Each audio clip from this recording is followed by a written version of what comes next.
I want to ask something to you, Joe, about because I don't want Dylan to completely taint the jury pool, and I want to hear your thoughts on it first, and then I want to go back to Dylan on it. The eye appeal stickers. You have a couple of your cards had them, and there's a bunch of companies that do it now. PWCC or Fanatics, whatever they are now, and you've got Mike Baker, and there's several companies that are doing it. Four Sharp Corners, I think, is even starting to do it.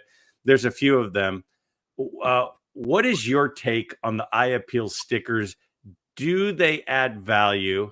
Should they add value, Joe? I think they add value. They're an extra perspective, and they probably do.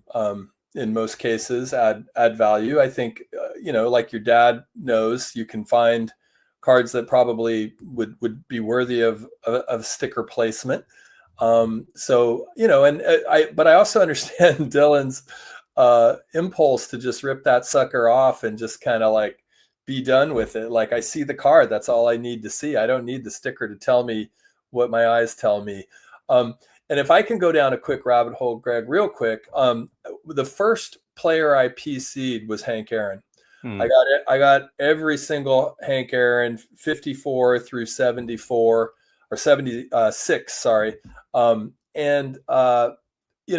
was a journey for me. And that, the obvious one, the rookie card, I actually got through the mail. I sent $125 away. I think it was like 1979, got a card back in the mail.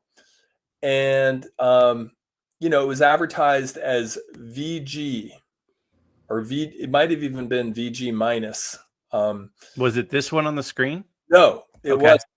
So I got it, and I liked it. And first of all, I was just happy that I got the darn card because, back then sending a cashier's check, you didn't know if you'd ever see it again. It's just like there was no accountability, but the seller was an honest seller. And this was, out of an established baseball card magazine, maybe SCD or something like that, Sports Collectors Digest.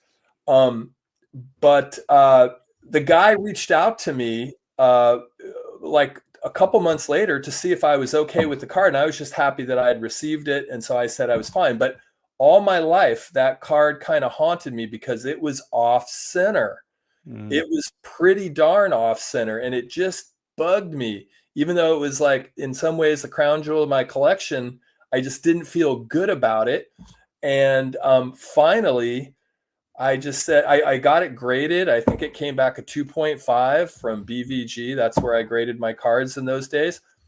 And finally, I got rid of it, which was hard because it was a card I'd held on to for so long. But every time I looked at it, I just couldn't not see the centering and feel like I'd made a mistake. And so that PSA 1 is like a rebound relationship or the pendulum swinging back. It's like, it's centered. It's so good. It feels right. I can look at it and my eye, it's got a little dog ear on the bottom right corner. Yeah, there are a few wrinkles, creases, but it's centered. And so that felt so gratifying. And I think a lot of times in our hobby journey, we are sort of undoing moments where, it just didn't quite work out. It's nobody's fault. We're good people here.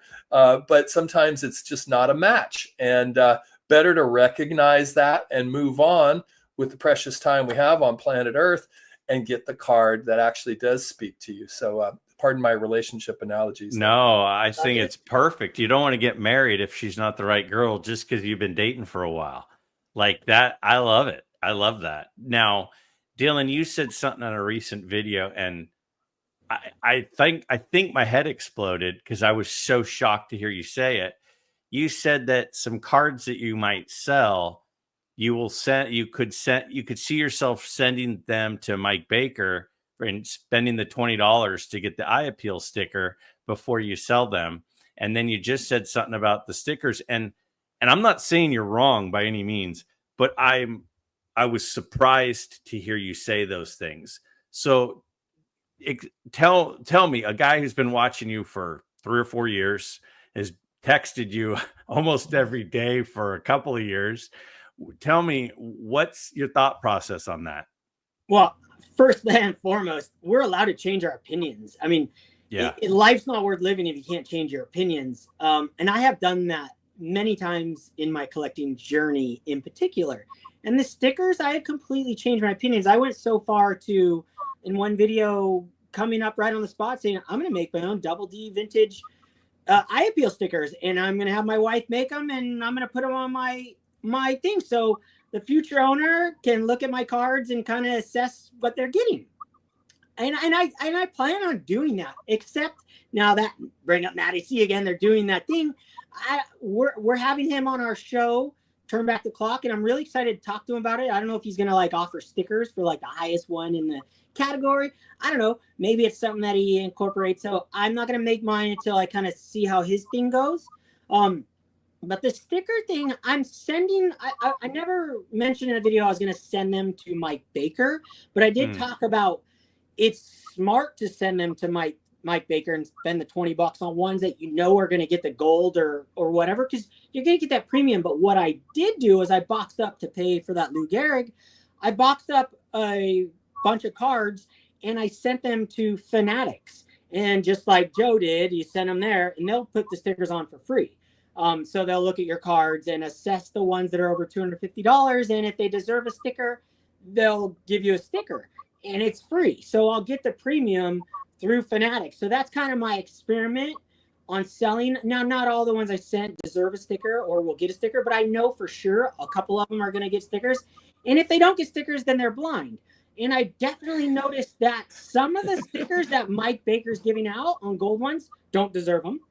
And quite a few, frankly. So there's going to be a whole game of like, which ones are actually deserving, no different than the grades. It's always a game. We still have our own eyes to assess the actual value. But I do believe that stickers, should bring a premium, not because they're necessary. They're not necessary. We have eyes, but they are very helpful. I don't use them. I don't buy cards because they have stickers. That's like I said, I got tons of stickers over the years and I ripped them off. I just thought they were stupid. I have tons that got PWC stickers over the years that I ripped them off. Threw away the tag. I could care less. I think they're an equalizer. And I talked about that from the beginning. Grading to me is the great equalizer. I said it in my first video. I think it's a great thing for anyone coming into the hobby. It just gives you another aspect of the grade is not the end all be all. And the future of our hobby is looking bright for us who collect off of the look of the card. And those stickers help people figure out which ones are good looking. And you can't see everything about the card. And knowing that somebody looked at the card in hand and gave it a sticker gives it the little bump. And I think it's deserving. Yeah, they're definitely differentiators for a lot of collectors. And if you get more money, if you're going to sell and they get more money, I mean, it's a no-brainer. It's a no-brainer. Now, we've showed a few cards, and I think the cards we've shown so far have kind of shown a little bit, at least, how you guys collect a little bit differently. But there are a few cards that you both collect similarly, to at least some extent. You both have a 33 Gaudy Lou Gehrig number 92. And I pulled them both up on the screen. And let me first off say, both of them are beautiful cards. I would love to pick one of these up at the National. It's one of the cards I'll be looking for. I would be totally happy with either one of them.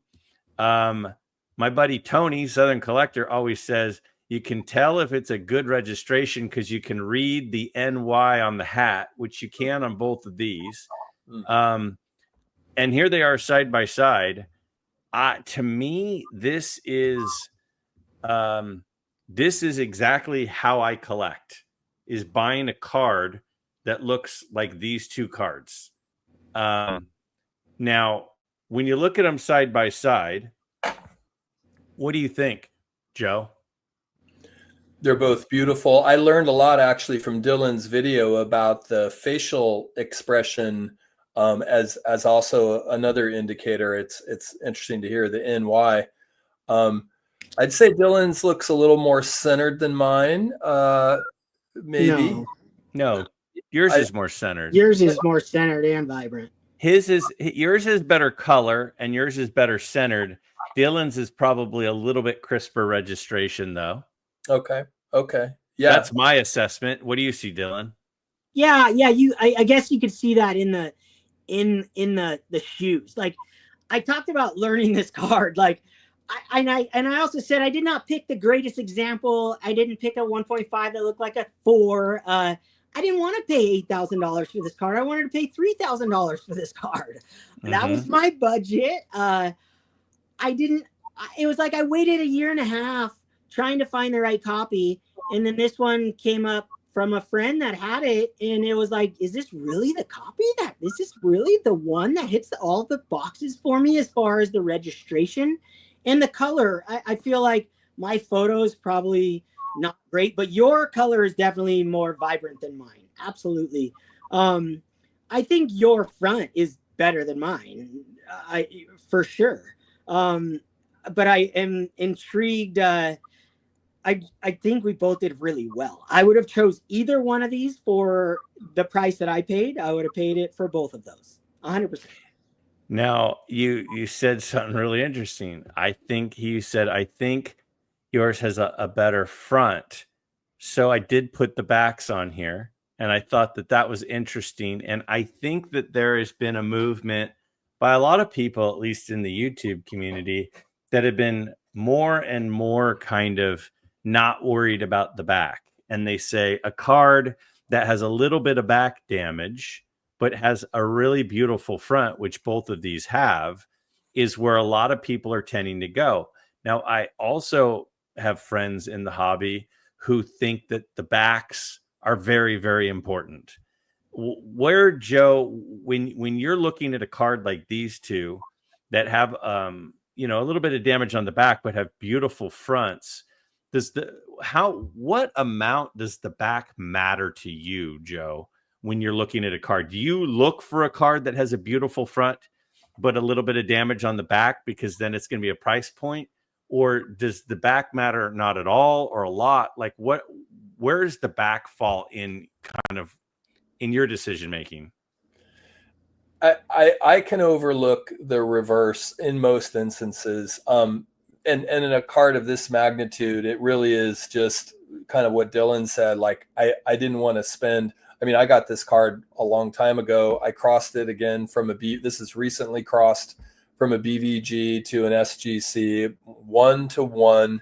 Didn't expect anything different with that amount of paper loss on the back. I mean, mine has significantly more paper loss. In fact, I mean, the bottom right, it's very, it's not just that kind of paper loss where it's like, oh, there's a little missing. It's like, it's actually close to peeling away the whole card.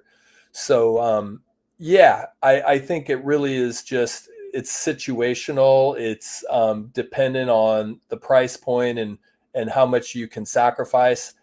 Obviously, I do appreciate the back of cards, especially vintage cards, but sometimes that's your proxy into being able to even just access the card. So that's what happened to me in this instance, and I'm glad I did, because being able to look at the front of the card and pretend I have a 4 or a 3 or whatever it might be is pretty cool, of a card of number 92 Gehrig. Yeah, I mean, Dylan is, he just said it's like that's your proxy into the card. I mean, you have to pick your poison. At some point, if you want an expensive card like this, there has to be something that you can live with. And so what is the thing, Dylan, that you can live with most? Because I know if this card on the front was 99 1 centering, you wouldn't be able to live with that. I don't think. You probably wouldn't be able to live with paper loss on his face. So when you're looking at a really expensive card, your 38 Gaudi DiMaggio, things like that, what is the thing that you can't live with? And because it's just the deal breaker. Yeah, anything on the face, like anything on the face is just that's gonna stick in your eye sockets. Like when I look at these two cards, there's nothing on the front of either of these cards that draws your eye to anything but this is a Lou Gehrig, and you see his face. This is Lou Gehrig in his most iconic baseball card. In my opinion, this is his best baseball card in existence. It is the one that I grew up as a kid fantasizing about having. It's the one I had replicas of in my collection. There's just no Lou Gehrig that touches it like this to me. The back was something that, to me, I was a big back guy. I've always talked about backs. I always wanted a complete back. But I have a Babe Ruth that has a part missing on the front, and it has a full back. So I'm like, well, how can I not be okay with a little parts missing on the back if I can be okay with a part missing on the front? And to me, it did go back to the fact that I want this card. I needed this card. I had this draw to this card for a year and a half, like my whole life. I've almost bought this card like 10 years ago. I almost bought this card in a much higher grade for the same price that I'm paying now. And it's not like I'm kicking myself, but when I do those things, when I know that I almost bought this card for a certain price, I try and stay to that price today. It's like a 52 Jackie that I almost bought. I have screenshots of these cards I almost bought over the decades, and I almost bought this Jackie. And then, so today I go, well, if I'm going to buy that Jackie today, I'm going to buy this Lou Gehrig today. I want it to be in that same price point that it was back then. And so that goes in my brain. And if I wanted this card like Joe's front and then a back that was perfect, I'm spending at least $4,500. And I'm just like, and that's if you hit the jackpot. Most likely you're not even going to be able to spend that. You're talking $5,000 for a two that looks really good. But even then, mostly the registration is off on these cards. They're very in particular.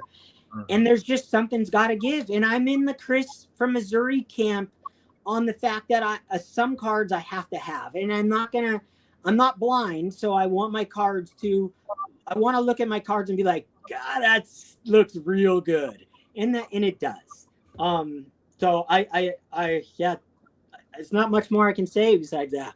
How about you, Joe? Is there anything that's a deal breaker? I mean, and if so, what is it? And I keep finding myself, stuck in different spots and not being able to move through this because I have more questions that come up. After you answer that, I have another question about this being Lou Gehrig's best card. So, Joe, what's a deal breaker for Joe's eye and his own appeal when looking at cards? I agree with Dylan, the face. I had a standard caramel Cobb card, and it had a punch hole right through his eye. I still wish I'd held on to it, but it drove me crazy, and I finally just let it go.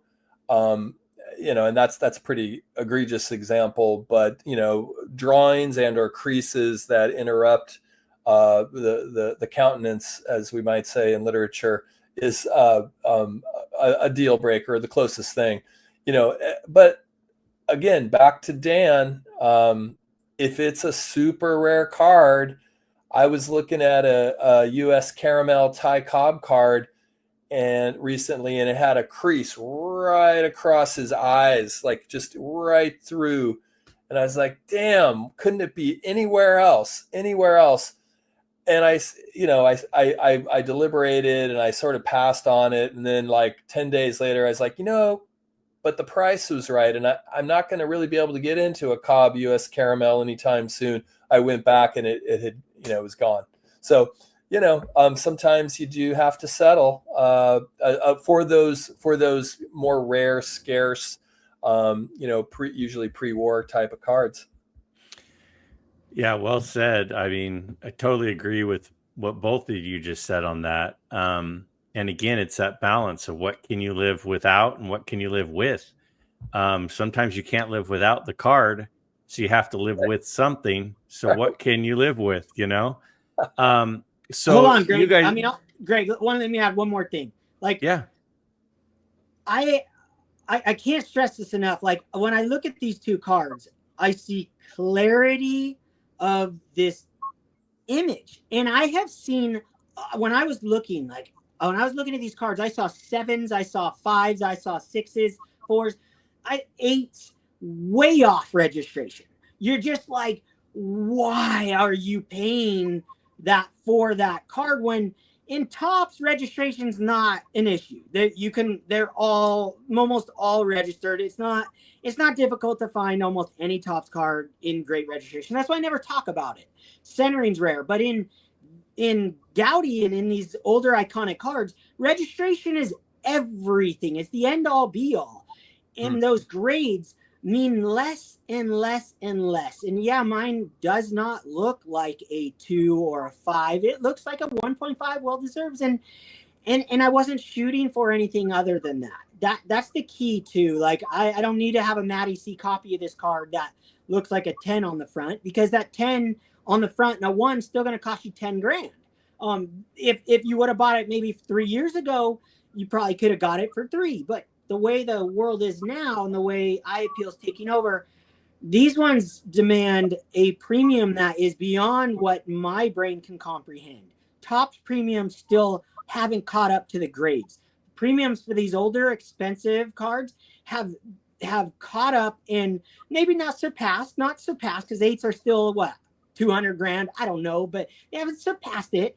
But there's definitely something that you have to check within yourself.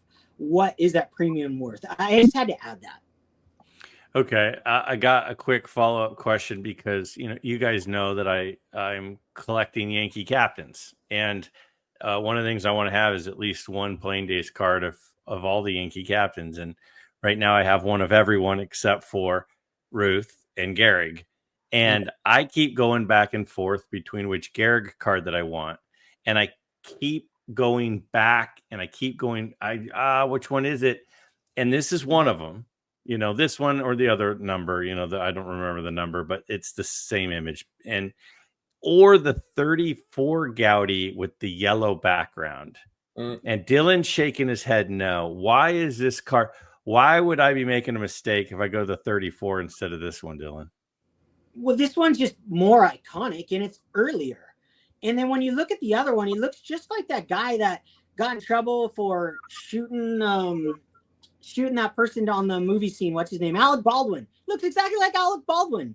The 34, Gehrig looks just like Alec Baldwin when he was younger. Like, to me, it's an absolute no-brainer what Lou Gehrig is the best Lou Gehrig card. I can't even see I can't even like entertain the fact that there's a better Lou Gehrig card than this one. I love Dylan's bluntness. It's so refreshing in this world. Joe, what is your thought? Man, I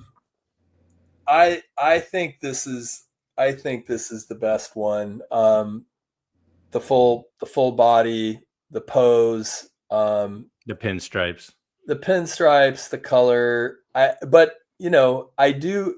There's a part of me that appreciates the Lou Gehrig says on the Lou Gehrig. It's kind of meta, if you will. Mm-hmm. And of course, you got this one as well out there. Most people would put this third in line, but I kind of dig this one in terms of just the color scheme being a little more aqua. I like aqua. And I missed you. I tried, but sorry about that. Here, No, it's my fault. That's number 2 for me.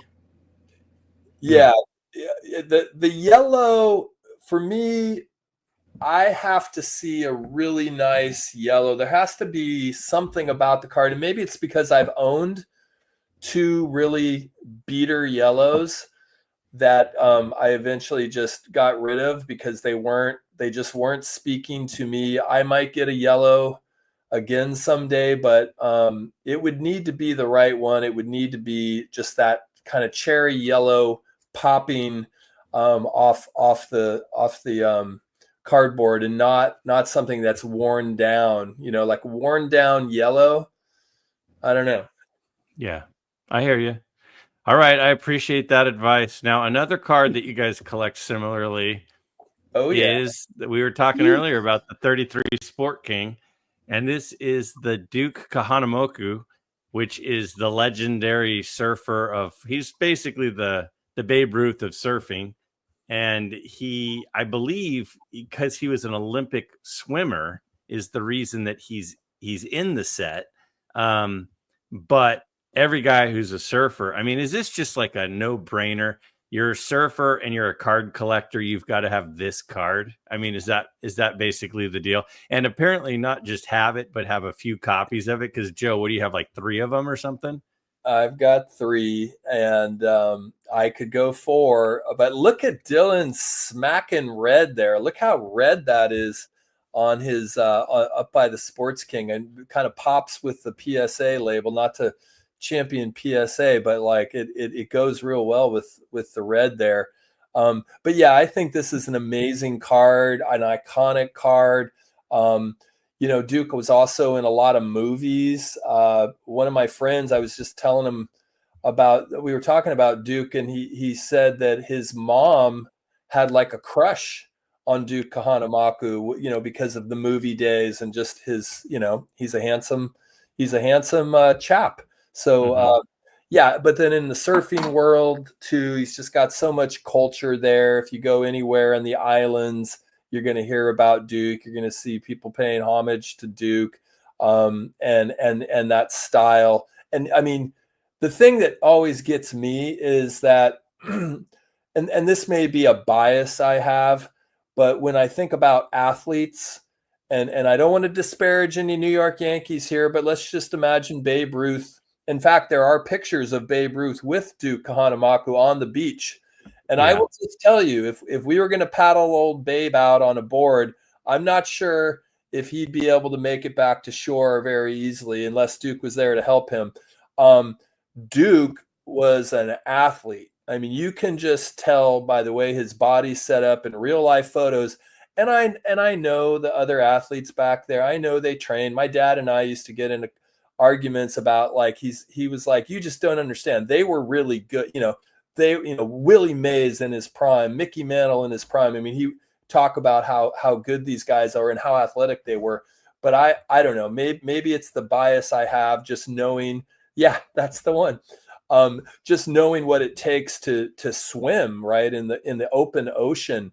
I have tremendous respect for Duke's athleticism. So that's another reason why I definitely want him in my collection.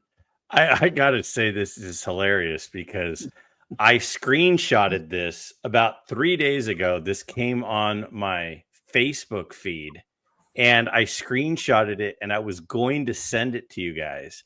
And then I got just go check this out, 2 goats.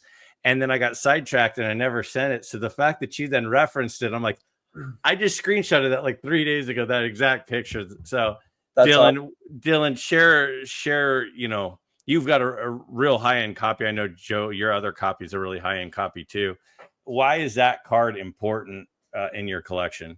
Well, Duke Kahanamoku is like he's the godfather of surfing. He is surfing. Like, he is before Kelly Slater. He brought surfing to the world, and he was a gold medalist, 2 or 3 gold medals. His brother was a great athlete. Duke also played baseball, incredible ball player. He was the mayor of, he was the sheriff of Honolulu for many years. And anytime I go to Oahu, I stay at the Hawaiian village where he lived. He grew up right there. So it's like another connection. And that card in particular, that example I have right there, I bought that on Hawaii like 8 years ago for $250 from a person who met Duke many times. He was like 80 years old. So it's like kind of extra special. And that started my entire Duke collection, that card in particular. I wasn't out looking for it. I wasn't collecting any surfing cards at the time. But once I saw that, the second I saw it, my mind blew out of my skull. Like, yes, I have to have it. Duke's a legend. I have photos with him with Amelia Earhart, every famous person. He was one of the most famous human beings on the planet during his time. Right. Literally probably top 5 most famous human beings on the entire planet for a big portion of his life.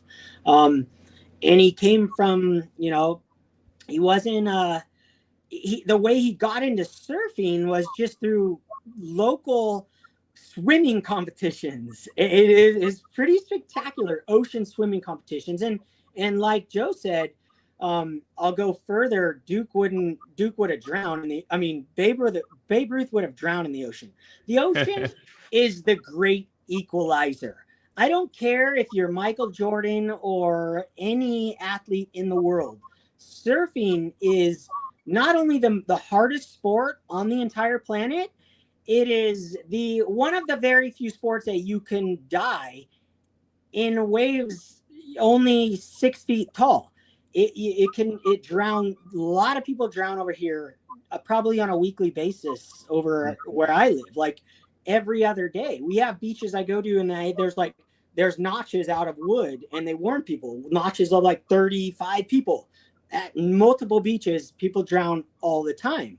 To me, well, it's not just people; it's some of the best surfers in the world drown. Best surfers in the world. Yep, absolutely. And it's the only sport that I know of, maybe skiing, where an animal can actually eat you. There are instances where guys have been attacked right during the middle of a surf contest. It's an incredible sport, and he's the greatest of all time, in my opinion. You got Kelly Slater being the most greatest surfer, on a athlete. I don't know how you'd put it, but Duke is the godfather on a technical aspect. Yeah. But Duke is the guy. And to me, I want to collect every single card of his known to exist. And that's my goal in life. Like that he's my guy. The twinkle in your guys' eyes as you get fired up as you talk about that's pretty cool. All right, so here we are. We're hour and 55 in. I'm still having a lot of fun. I just had a quick question, Greg. Oh yeah. Do you want to go out surfing with us sometime? Yes. Well, let me say this. I've been surfing, longboard only. I went down to San Diego when I was in high school. I surfed a little bit. I went to school in San Luis Obispo. I went to Cal Poly San Luis Obispo, which is right there on the ocean. Yep. And I had a buddy who had some boards, and we went out a few times. I would love to go out and watch you guys surf. So the ocean. I mean, Dylan just nailed it. The ocean is it's the most powerful thing on earth. And it's so powerful that sometimes when you're sitting there and you're walking along the beach and you see the power from these waves, it's almost like, it's kind of scary. It's like when you're near a train and a train goes by on the train tracks, you're like, dude, that thing has so much power. But the ocean is exponentially more powerful than that. And I used to be petrified of the ocean, but I've evolved to the point now where, I'll go out pretty far snorkeling when I'm in Hawaii. I'll dive down and stuff when I'm snorkeling in Hawaii. But as far as the surfing goes, I'd love to watch you guys, but I'm not going to be a participant at this point in my life. Plus, I don't think my center of gravity is good for trying to make that happen. So the last category is, I love that you guys both are also modern collectors, because at times it does feel like there's a divide. It's like you're one or the other and you can't be both. And I don't agree with that. And I've talked about it on the channel. I've asked, do people feel like there's a divide? That got people mad at me. But I think it's cool how you guys love both vintage and modern. And Joe, I don't know if you know this about Dylan, but Dylan is baseball only, unless it's Duke. It's baseball only cards. He does not believe in football cards or basketball cards. And I know you're a big Warriors fan. I know you're a big Curry guy. So let's take a look at a couple of your modern cards. So this is a young Steph, 2009 Steph. I'm assuming it looks like a National Treasure. Is that game used jersey? It's Uh, photo shoot. oh, it's photo shoot. Yeah. Okay. Or yeah, a special event. I think he might have put it on draft day, whatever those Warriors colors represent. Okay. So I mean, tell me. So we've just looked at all these vintage baseball cards, and you've got all this vintage baseball stuff. But then for modern, you're heavy into the other stuff almost more than baseball. So how are you a vintage baseball but modern basketball? And I know you also have some modern football because you've sent me some pictures of some stuff. Is that just because when you're talking old days you're a fan of baseball, and we're talking modern you're a fan of basketball? Like, what's the reasoning that you think that for vintage you're baseball, but for modern you're mostly basketball? yeah, that's a great question. So specific to this Curry card, which is a rookie card, maybe not by Victor's definition, but it's a rookie year card. The draw to that is I just didn't like the tops. I didn't like the basic Curry. Now I kind of wish I'd got a few, a refractor, old refractor, but at the time I was collecting, this just appealed to me more as a Steph card. And this one happens to be numbered 30 out of 49. So it's got that extra kind of jersey thing, which it's not massive to me, but it's one of my best Steph cards. And I think just maybe it had to do with, I played baseball. I played baseball through college, actually. Then I never played baseball again. I mean, you throw the ball around, you do some things with your friends, but for the most part, baseball was done by the time I was 22. I played, pickup and even sort of intramural competitive basketball, like into my early 30s. I coached basketball at the high school level, and I attended, and I just found much more interesting the sport of basketball to be a fan of, especially more recently with the Warriors. And then, I think having that association of players that are active in and continuing to perform, that adds an extra layer of interest. And baseball's so hard, the prospects and the like ultra modern baseball. I mean, I love vintage or modern baseball. Like I showed you, I got a Barry Bonds Fleer Legacy not too long ago. That was an exciting pickup for me. But something about hoop and the fact that it's happening now, it feels more international, and it's something that just sort of moves me a little bit more passionately in the ultra modern space. I love that. And again, I know that you're a huge Warriors fan, and having a card like this help a guy like me who doesn't have a ton of modern, but I like modern cards. What is a card like this card on the screen? What approximately what is the card like that worth? It's interesting. I talked to Because I have a follow-up question to that, not to interrupt, but go ahead. Yeah, so probably in the 3 to 6K range, and I give it that wide of a berth because it's got the special jersey number happening. I tend to think of it as good value, just in so much as it's National Treasures is a pretty big name. There are a lot of these different issues, but it's got the cool gold foil there with it being a prime.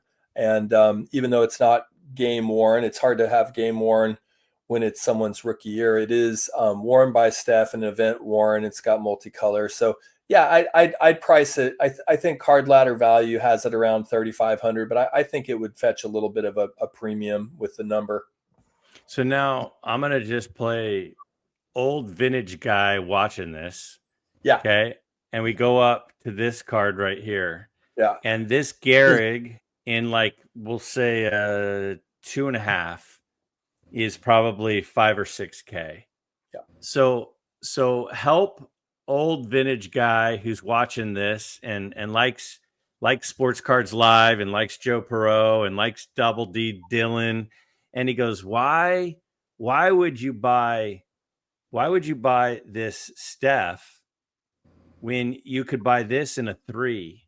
Like in 20 years, is that really going to pay off? Help that old guy, not old guy.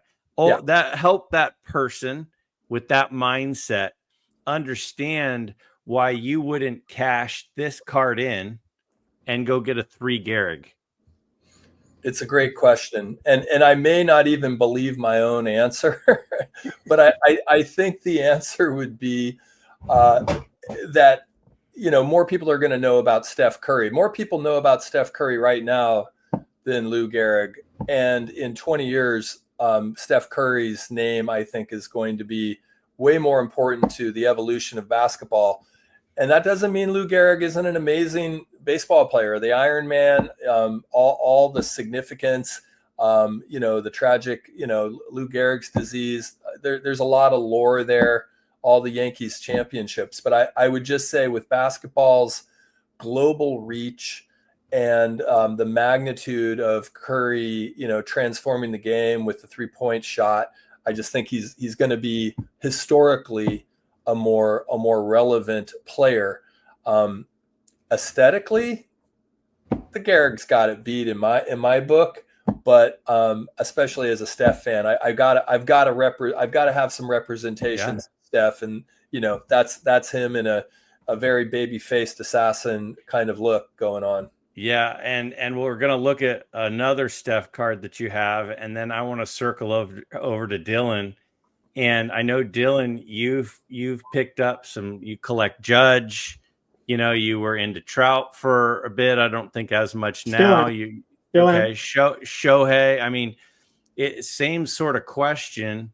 When you're figuring out how to use your hobby dollars, and you're trying to figure out where am I going to spend them, and you get a Judge card, and you could have used that same amount of money and gotten, it's about the amount of money maybe that you spent on the Gehrig.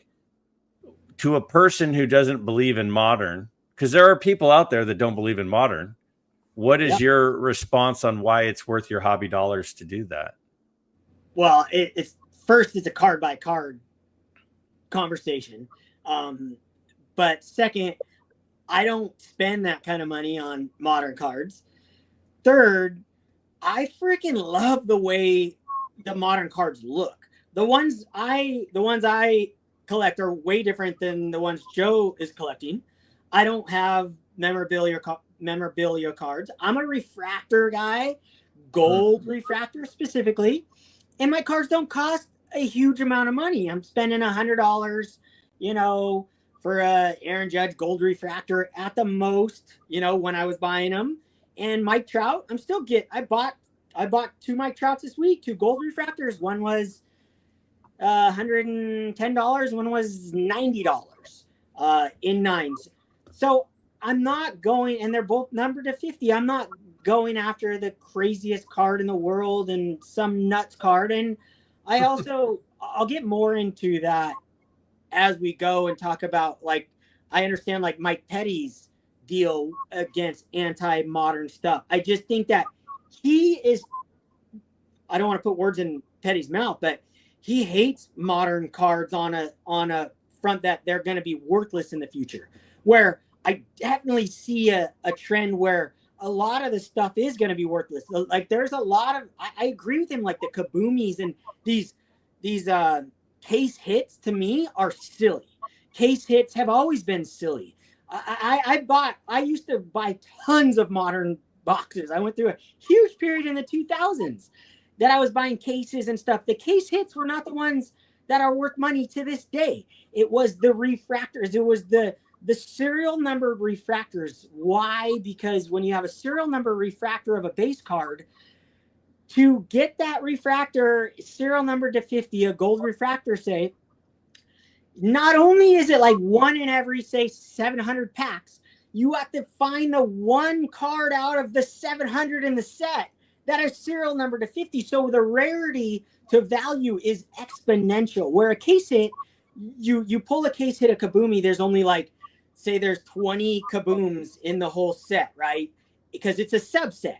To me, it's like they're not rare. They're a case hit, but they're not rare. But if you get a gold refractor and a base card, that exponentially means that it's like 1 in every 50,000 packs that you're going to pull the Aaron Judge or the Mike Trout. I know I'm going off on a tangent, but that's where I see the value of modern cards. And that's why I see why some guys think it's ridiculous, because Kaboomy, their case hits, and they're to me, I get where that comes from, but I also am not spending $2,000 on a modern card. I'm buying the ones I like. That to me, $100, it can hold its value forever at $100.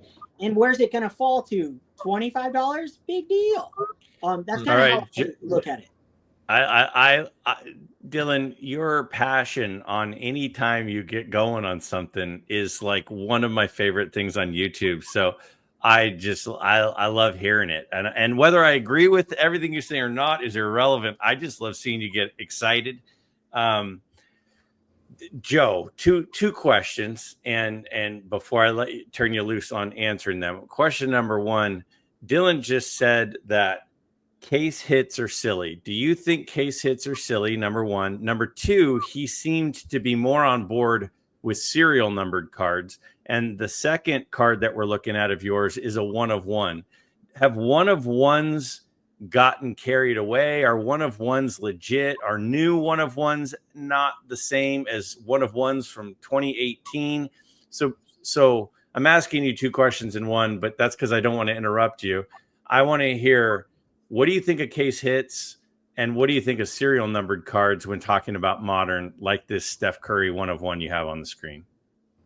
Yeah, I'm not a big fan of case hits. I don't find them usually all that aesthetically pleasing. There's a few, but the ones that I find aesthetically pleasing aren't usually the Kaboomies or, downtowns. Those don't do a whole lot for me. I don't own a Color Blast, but I like Color Blast okay. Mm-hmm. But to me, that's just more the thrill of ripping wax and kind of being in a chase. I do agree with Dylan. I like serial numbers, but at least in basketball, like around 2019, 2020, they really exponentially upped a lot of the print runs. And so I do feel like it's gotten to a point now where, unless it's out of 10 or under, your value proposition is a lot less than it used to be. So that is partly why I gravitate towards 1 of 1s if I can afford them. In the Curry world, like this card and the card we just saw, they're small potatoes. In the big world of big Curry cards, they're really not that much, but they give me the sense that I own something significant of Curry. And in this particular one, it is game used, and it's an image from the town jersey in a year that they won the championship, a year that I attended the clinching game of the 2018 championship in Oakland. So anyway, that's our 2017, this being a 2018 card. So those are some of the reasons I gravitate towards them. And it is pretty specific to key players, and always the aesthetic of the card, even in modern. And I know it's a different aesthetic, but always, if you're not really appreciating the card, if you don't like Kaboomies, you should not be buying Kaboomies. And I don't particularly care for them. Yeah. I don't disagree with anything that you just said. And you said something to me, very just off the cuff, like in a text. You said to me about a month ago, you really need to get like a big Tiger Woods card. You said that to me in a text, and I've been thinking about that a lot, and I've been checking out and watching and almost bidding on a few different Tiger cards, because I'm like, he's right. Like, if you have this era, even if it's a new era, and you want to have something, you want to be involved. And And like, to me, your connection to this card and what you just described on why you wanted this one, you know, I just watched Jeff Wilson on a video today spend over $30,000 on an out of 10 Steph in a USA jersey signed.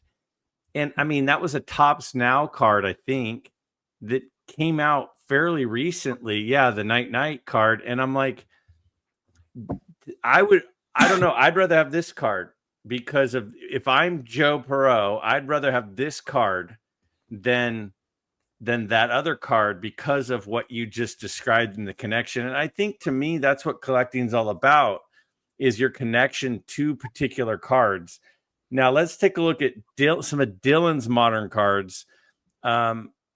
First, again, the guy, I love your artistic eye when you're capturing your stuff, Dylan. So 2006 Topps Chrome. If I know most people that watch my channel also watch your channel, but just if they don't, what's your thing with modern Mantle Topps Chrome cards? I'll make this story as short as possible. So modern Mantles. So I've been an eBay seller forever, and I learned that Mickey Mantles sell. So over the last 15 years, I was buying collections of Mickey Mantles, base card Mickey Mantle collections of the modern cards, mainly from the 2000s. So I learned they sold. So I thousands and thousands and thousands of them. I have 3,000 count boxes full of Mickey Mantles. Well, my buddy Adam, Splendid Sports from Turn Back the Clock, he was buying some from me, and I was wondering who's buying these things, and then he was getting them great, and I'm going, this is insane. Well, fast forward, I kind of wanted to get into some modern cards, and I'm like, dude, Mickey Mantle, no brainer. I know they sell. I love Mickey Mantle. I'm like, why don't I have a connection to the 2000s, because I was opening packs, and I have a connection to Mantle, and Topps designated card number 7 to Mickey Mantle from 1996 all the way till 2012, I believe. Literally, number 7 in the base set was only Mickey Mantle. After they lost the license to Mickey Mantle for about 4 years, they took number 7 out of the base set. No number 7 even existed. They didn't even print a number 7. That's how much respect they had for Mantle and how precious I feel like these cards are from that era. Then they came back with number 7, but they only put Yankees cards in at number 7. So more push towards me collecting these modern Mantles. So I decided I'm going to go for all the rare cards of these Topps cards that I've been selling for 20 years. So 2006 Topps Chrome, I probably had 300 of them at any given time. And I sold the base cards for $5 each. Well, I'm like, what's more rare than the printing plate that printed the actual card, actual base card that I've been selling all these years? And I'm not going after every printing plate. I'm going after the ones your buddy Jeremy Lee doesn't like printing plates because some of them are ugly. And I agree 100%, but some are not. So I am choosing, the ones that look like the card. And this Mickey Mantle, he's batting right-handed. And in the regular card, he's batting left-handed. So when I put them side by side, it just blows my collector's brain off of its skull and gets me so excited. And these two are my favorite modern cards in my collection when I put them, and they're always side by side in my binder. I can't express how impressive it is to my collecting brain to have these two cards side by side and what they mean to me, all of that I just explained. And I went after these insanely rare cards. You will never, ever see that card on left ever again on another channel as long as you live. I own it. So only one. And I think it cost me $150 for that one. So it's not like I'm spending millions of dollars. And I'm having an absolute blast. So that's why I'm doing this. And to me, it's like those cards have not had their day in the sun. They're not worth more now than when I bought them. They were probably worth the same for the last 20 years. No one's collecting these except for a few. So to me, where are they going to go? What's that card going to go to? $100? Chances are it's going to keep going up and up and up as more people like me that collected vintage start realizing that you can collect these epic modern cards. They look beautiful with these insanely vintage, these players that are forever. Mickey Mantle is forever. He's the king of the hobby, period. That will never change, in my opinion. That's why I do it. That's why I love it. Every time I hear Dylan talk about vintage players on modern cards, I suddenly add some eBay searches because I'm like, man, he makes a good point. It's like poetry the way he just described this. Like, I love it. And there's another Mantle, a gold refractor. That's a beautiful image of him. So let me just go off real fast. Yeah. There's a big difference between how Joe collecting basketball cards and baseball modern. Completely different collecting. They're completely different hobbies, in my opinion.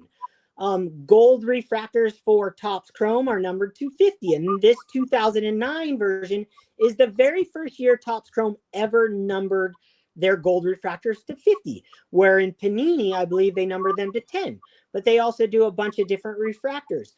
Topps has been fairly consistent over the years. And this in particular one, to me, is probably my crown jewel of my modern Mickey Mantle collection. It's actually the first one that I purchased when I decided to go after the rare ones. It's the only one I have ever seen. To have found that card, and it cost me $125. He wanted 500, and then one day he sent an offer out. I feel like it was a mistake, and I couldn't hit the thing fast enough. It's a treasure for me. And the image, you're not going to see that on any vintage card. And it's truly rare, no matter serial numbered or not, to have pulled that card in 2009 Topps Chrome. It would have been like one in every 50,000 packs to pull that exact card. So you got to look at it on those fronts. It's not chasing the kaboomies. It's not chasing the $1 million cards. When I collect these modern cards, I'm collecting cards that I think will hold their value at what they are. I'm not spending millions of dollars on these things. I'm not, I see Mike Petty's point, but he doesn't see, maybe he does through my collection, but as I see it, these only can go up. And if they go down, I'm not losing much. So that's how I look at it. If there's more guys like me, as Mangini says, that fall in love with certain things, me as a vintage collector turning to modern, there's other guys that are going to do the same thing. So that's where I stand. Joe, your thoughts on vintage players on modern cards? Have you ever gotten into it? What are your thoughts on it? And this is like we're wrapping things up, but I do want to hear your response to what Dylan just said. Well, the other response, just adding on, and I know Dylan expressed this at various moments, but capping off his dissertation there, the aesthetics, like you enjoy those cards, Dylan, right? That's the most important part, along with the rarity, along with kind of the significance, the value proposition, the cost you're getting at.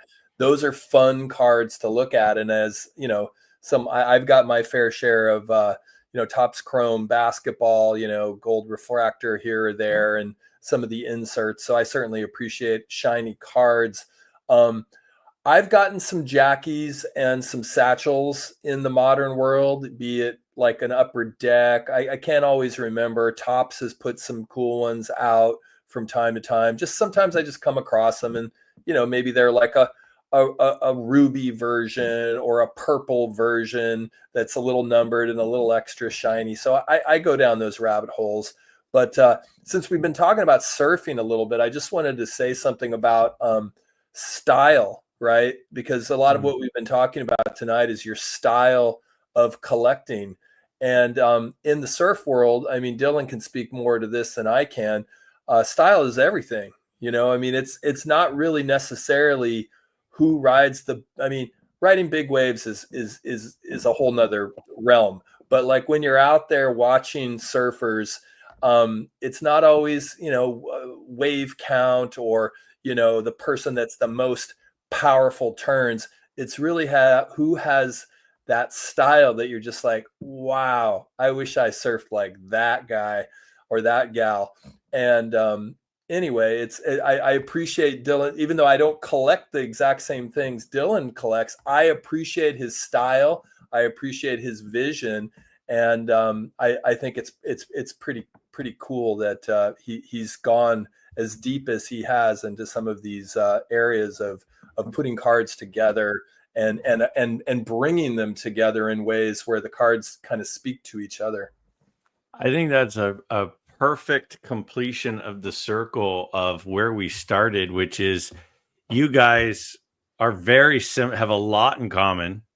You guys obviously, are like hit it off right away, not surprisingly, both, great guys, but you also have some similarities to how you collect, which is where we started.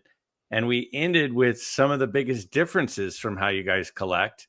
But I think at the end of the day, the key is really what you just pointed on, Joe, which is Dylan gets fired up when he talks about Duke cards. He gets fired up when he talks about Mickey Mantle modern cards. He gets fired up when he's talking about his centered 57 tops, Hank Aaron's and where he got them. And same thing with you.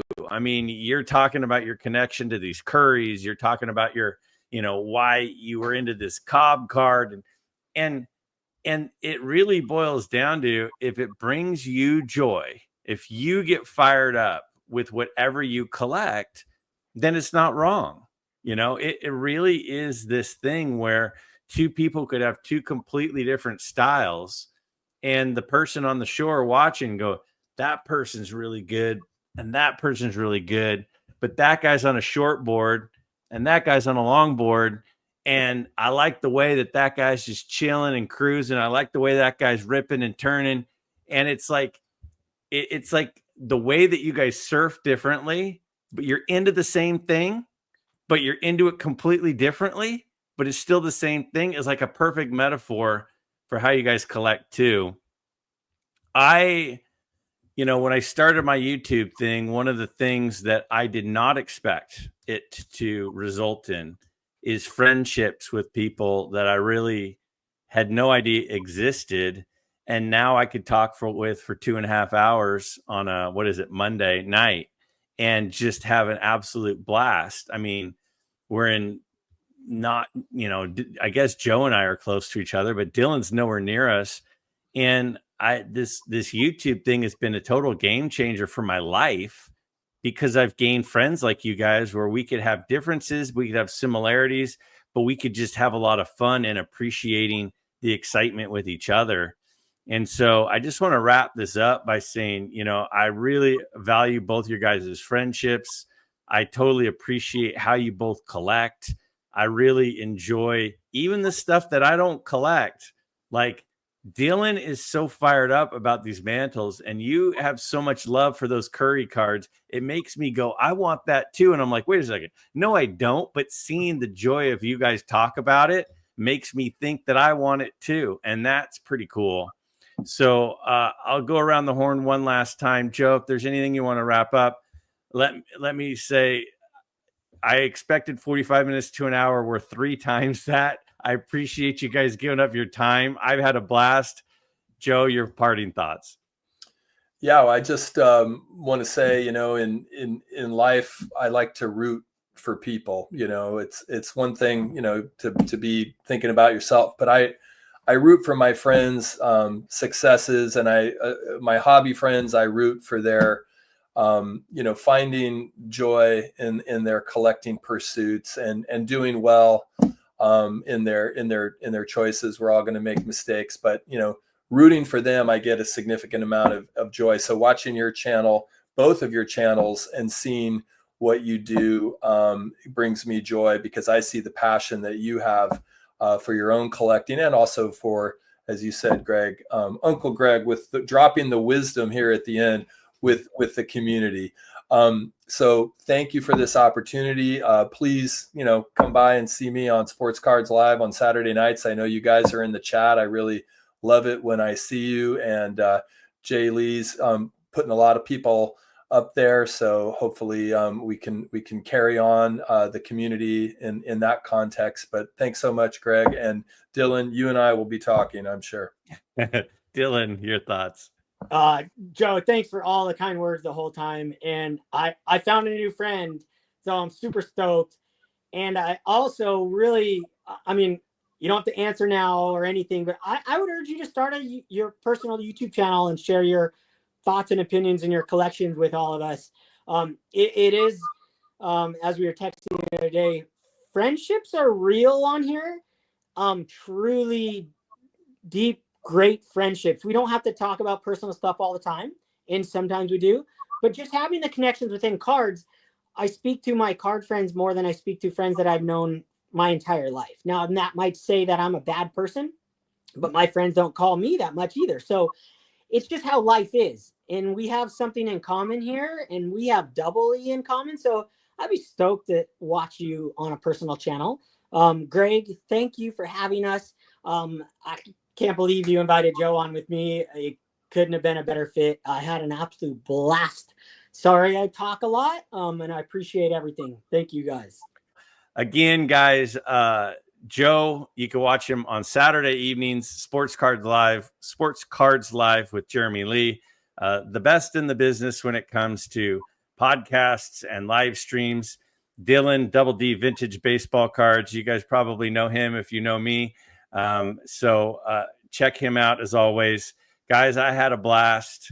And I genuinely appreciate you spending the last 2.5 hours with me. So if you're still listening, we appreciate you guys hanging in this long. Shaka!